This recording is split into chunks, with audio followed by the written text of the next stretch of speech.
सरकार की स्थिति है, सब बाढ़ की हालातों का जायजा आपकी तरफ से लिया गया? देखिए, कल तो मैं यमुनानगर गया था, उससे पहले और भी इलाकों में गया था, मैम और कई जगह।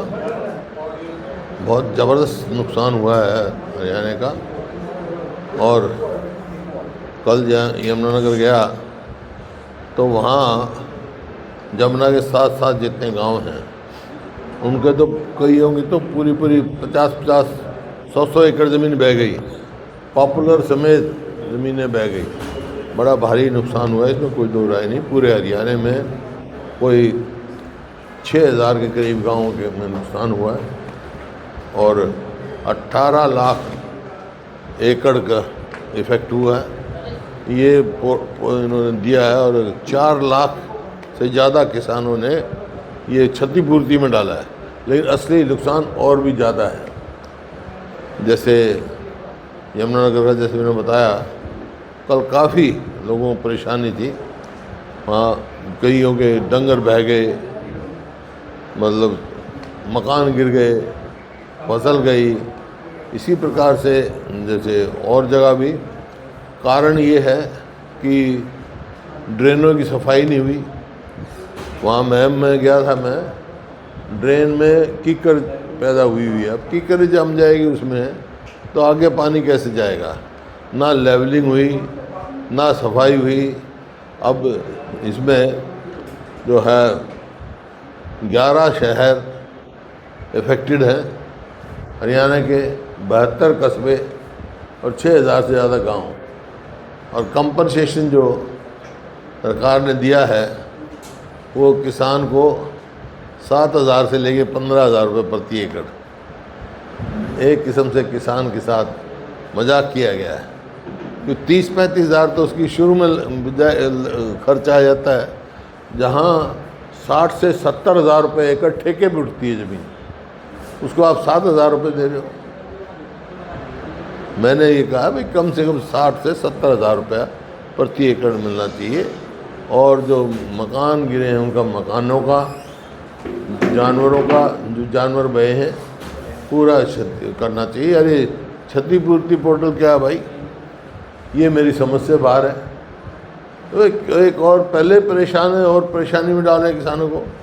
मेरे समझ में नहीं आता, जब किसान पराली जलती है किसान की तो सैटेलाइट से पता लग जाता है, धुआं उठते ही, और उसका चालान किया जाता है। अब इतना भारी है तो ये सैटेलाइट से पानी नहीं दिखता क्या? स्पेशल गिरदावरी कराओ।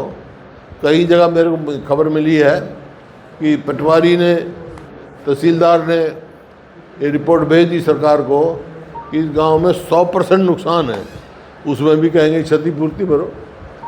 ये समझ में नहीं आया। तुरंत पहले भी इस किस्म के नुकसान हुए हैं, फ्लड आया है, 95 में आया, उसी टाइम स्पेशल गिरदावरी की गई, मकानों का कंपनसेशन दिया गया और दुकानों का कंपनसेशन दिया गया और कैश जो है कंपनसेशन वहाँ दिया गया। अभी समझ में नहीं आता किस चक्कर में डाल रखा है। ये हर बार ये ऐसे ही करते हैं। जैसे चुनाव से पहले तो राशन कार्ड बना दिए AY और BPL के, जो 20-21 में है, जो है सारे मिला के, दोनों के मिला के 11 लाख होंगे राशन कार्ड फैमिली परिवार के। और कुल लाभार्थी जो हैं वो 50 लाख के करीब होंगे, 52 लाख होंगे। अब चुनाव आया तो वो कितने लाख हो गए? 52 लाख तो राशन कार्ड बना दिए, लाभार्थी 2 करोड़ 13 लाख रुपए, 13 लाख सॉरी। और अब लाखों काट दिए, 11 लाख राशन कार्ड दिए। भाई बनाए क्यों? ये पोर्टल बोला, पोर्टल फिर चलाया क्यों? लेकिन वो सिर्फ एक चुनाव में एक किस्म से वोट लेने का, वोट चोरी करने का एक हथियार ये भी है इनका। तो क्या सर स्पेशल पैकेज की मांग कर रहे हैं हरियाणा के लिए आप? बिल्कुल। देखें, अब प्रधानमंत्री ने पंजाब गए, हिमाचल गए, उत्तराखंड को दे दिया, यहाँ कुछ भी नहीं दिया। ये किसकी कमज़ोरी है? ये हरियाणा सरकार की कमज़ोरी है। प्रधानमंत्री जी को और कृषि मंत्री जी को यहाँ आना चाहिए था। वो दिखाते कितना नुकसान हुआ है, ताकि स्पेशल पैकेज हरियाणा को मिले, और जो ये कंपनसेशन दे रहे हैं वो एनहांस्ड कंपनसेशन देना चाहिए। ये एक किस्म से मजाक नहीं करना चाहिए। बाढ़ग्रस्त प्रदेश घोषित करना चाहिए था, आप क्या मानते हैं? बिल्कुल बिल्कुल। आज जब आप देख रहे हो 18 लाख एकड़ ज़मीन जब क्लेम क्षतिपूर्ति में आ गए, 4 लाख किसान, तो इससे फालतू गया। 7-6 हज़ार से ऊपर गांव में वो हुआ है, 72 कस्बे में है, 11 शहरों में है। अब भी बाढ़ग्रस्त नहीं होगा तो बाढ़ग्रस्त कब डिक्लेयर होगा? सर, बीमा कंपनियों का खबर आई है कि बीमा कंपनियों ने मना किया है मुआवजा देने से, कि जो फसलें डूबी हैं। देखिए, बीमा कंपनियों का, ये जो कंपनियां हैं प्राइवेट कंपनी है। मैं बार बार ये कह चुका हूँ, प्रधानमंत्री बीमा योजना बिल्कुल फेल है, केवल कंपनियों के मुनाफे के लिए, किसान को नहीं। अब कह दिया जो धान पानी में डूब गए उसकी कंपनसेशन नहीं देंगे हम, मना कर दिया उन्होंने। और ये ऐसे ही किया जैसे 2022-23 में तो शायद जो कंपनसेशन दिया था, आया था वो 23-24 में तो कंपनसेशन आया 2,500 करोड़ के करीब। और अब वो चालू साल में जब कंपनसेशन आया 265 या 270 करोड़ का, एकदम जो है 90% कंपनसेशन में कमी आई। ये पार्लियामेंट में मिनिस्टर ने जवाब दिया पार्लियामेंट में। ये जो सरकार ने बाढ़ से आपको या बाढ़ के बाद उपाय किए उससे आप सरकार ने जो बाढ़ से पहले या बाद में जो बाढ़ आने के बाद जो उस इलाके में काम किया है वो नहीं किया, ये किया पहले जो करना चाहिए था नहीं किया, बाद में। और अब बाद में सुस्त काम किया है। अब पहले करना चाहिए था अगर इलीगल माइनिंग रोक देते तो ये यमुना साइड के साथ ही नहीं आता, और अंदर जो पानी है वो ड्रेन पहले साफ़ कर देते और सब सीवरेज शहरों का साफ़ कर देते तो नहीं होता। लेकिन कोई कदम नहीं उठाए गए। यहाँ तक कि इस सरकार ने, मौजूदा सरकार ने सदा जो है बारिश के मौसम से पहले फ्लड कंट्रोल की मीटिंग होती है, अब को फ्लड कंट्रोल की मीटिंग नहीं करी तो क्या क्या कदम उठाएंगे भाई? ये संबंधित मंत्री कहते हैं कि जो ये अगर खनन कोई अवैध में हुआ और जो ज़्यादा बरसात हिमाचल में है उसकी वजह से बाढ़ आई है, कोई खनन की वजह से। ऐसा है, खनन नहीं है तो हाई कोर्ट कह रहा है 100 फुट तक खोद दिया, 3 फुट जो तक होनी चाहिए वो 100 फुट तक खोद दिया। और अवैध खनन क्या होता है भाई? हाई कोर्ट पूछेगा, सुप्रीम कोर्ट बताना लग रहा है, नेशनल ग्रीन ट्रिब्यूनल बता रहे क्या, सब कह रहे हैं अवैध खनन है, खुला हुआ अवैध खनन है। सर, इसके अलावा एक सवाल है, मुख्यमंत्री ने गुरुग्राम से स्वच्छता अभियान शुरू किया है।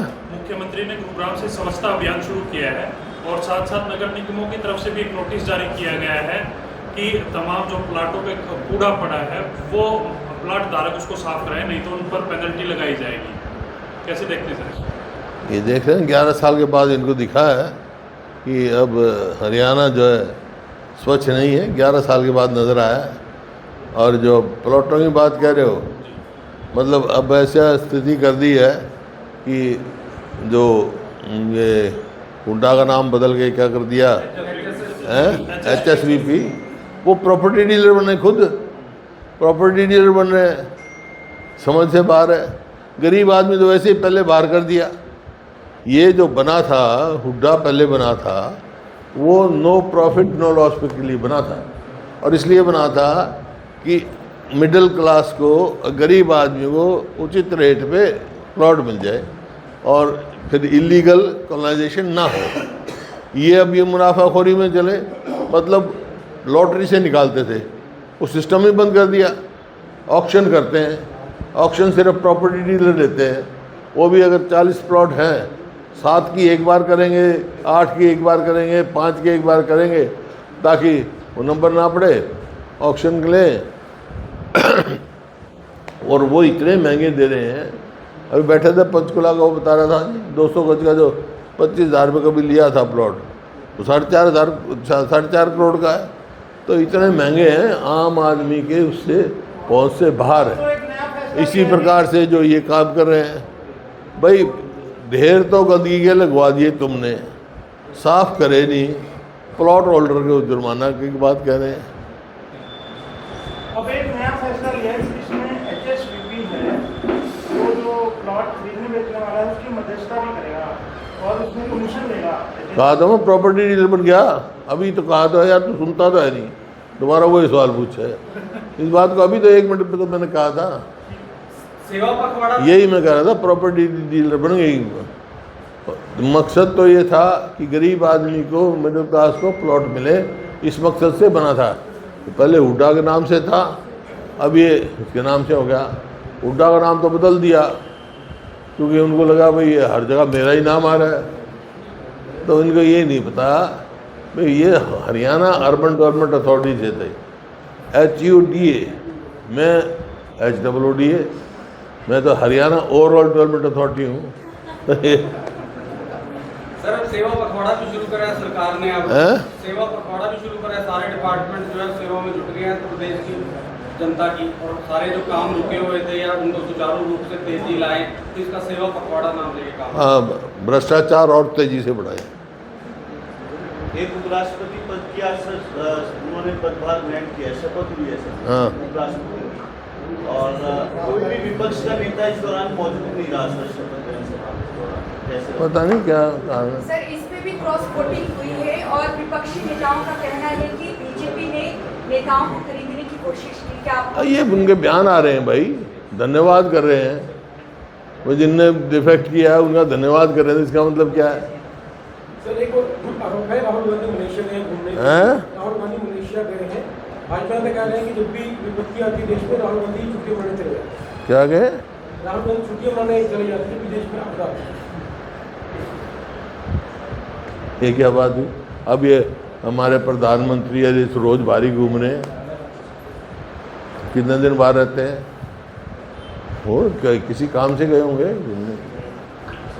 और 25 तारीख से वो लाडो लक्ष्मी योजना शुरू हो रही है। हैं? 25 तारीख से लाडो लक्ष्मी योजना शुरू हो रही है और प्रत्येक जिले में उसके जो है कार्यक्रम आयोजित किए जाएंगे, सब लाभार्थियों को जो है। कितने लाभार्थी होंगे और जो वंचित हो गए उनका क्या होगा? इनका घोषणा पत्र देखो, उसमें क्या लिखा हुआ है? उसमें लिखा है सारी महिलाओं को, हैं? और ये जी वो करें फेजिस में करेंगे, हैं? फेजिस में तो पहला बैकलॉग देंगे, पहले जो नहीं दिया उसका ब्याज देंगे। ऐसे ही लोगों को लिखते कुछ हैं, करते कुछ हैं। घोषणा पत्र देखो पहले इनका, पहले कार्ड बना दिए, अब काट रहे हैं। पहले विपक्ष के दबाव में बना दिए थे, विपक्ष कह रहा था कि नहीं हैं? मंत्री कह रहे हैं विपक्ष के दबाव में बना दिए थे, विपक्ष के मांग कर रहा था कि बनाए नहीं तो हमने बना दिए। अब देख रहे हैं अब हम कह रहे हैं मत काटो, फिर क्यों काट रहे हैं?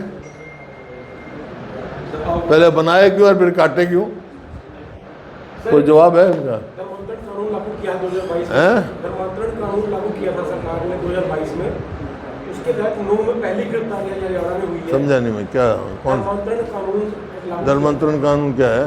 2022 में लागू किया था, क्या है वो? जिसमें जबरन धर्म परिवर्तन नहीं करवा सकते। हैं? जबरन धर्म? अच्छा, पहली धर्मांतर के जलमंत्र कह रहा है, एक धर्मांतर कह रहा है, मेरे बता धर्मांतर उसमें पहली गिरफ्तारी हुई है। हैं? पहली गिरफ्तारी हुई हरियाणा में। सिर्फ ये तो इनका वोट लेने का वो है नहीं, सबका अपनी अपनी आस्था है। ये देश सारे धर्मों का है, हिंदू मुस्लिम सिख ईसाई सबका है, सब ने आज़ादी की लड़ाई लड़ी है और सब इकट्ठे रहेंगे, प्यार से रहेंगे तो देश हमारा आगे जाएगा। चलो।